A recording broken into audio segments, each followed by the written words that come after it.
யூத ஜனங்களுக்கு விரோதமாக பிசாசு ஆமானை எழுப்புகிறான். இந்த ஆமானை கொண்டு யூத ஜனங்கள் முழுவதையும் அழித்து விட்டால் இந்த உலகத்தில் உள்ள எல்லா ஜனங்களும் என்னுடைய அடிமைகளாய் மாறிவிடுவார்கள். நான் வாழப்போகிற பாதாளத்திலே நித்திய நித்தியமாய் வாழப்போகிறார்கள். நான் அவர்களை அரசாளுவேன், ஆட்சி செய்வேன் என்று சொல்லி, இந்த பூமி முழுவதையும் ஆட்சி செய்வேன் என்று சொல்லி சாத்தான் எண்ணம் கொண்டு ஆமானை எழுப்பினான். ஆனால் என் கர்த்தர் அந்த யூத ஜனங்களை ரட்சிப்பதற்கு மொர்தெகாயையும் எஸ்தரையும் பயன்படுத்தினார். எஸ்தரின் ஜெபம், மொர்தெகாய் விசுவாசம், உபவாச ஜெபம் ஒரு எழுப்புதலை கொண்டு வந்தது. அழிக்க வேண்டும் என்று திட்டம் திட்டின பிசாசுக்கே அழிவு வந்து சேர்ந்தது.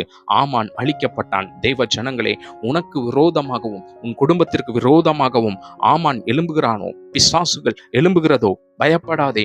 ஆமானை அழித்த தேவன், யூதர்களுக்கு துணையாயிருந்த தேவன் உனக்கு துணையாயிருக்கிறார். அவர் சேனைகளின் கர்த்தர் உனக்காக யுத்தம் செய்ய போகிறார்.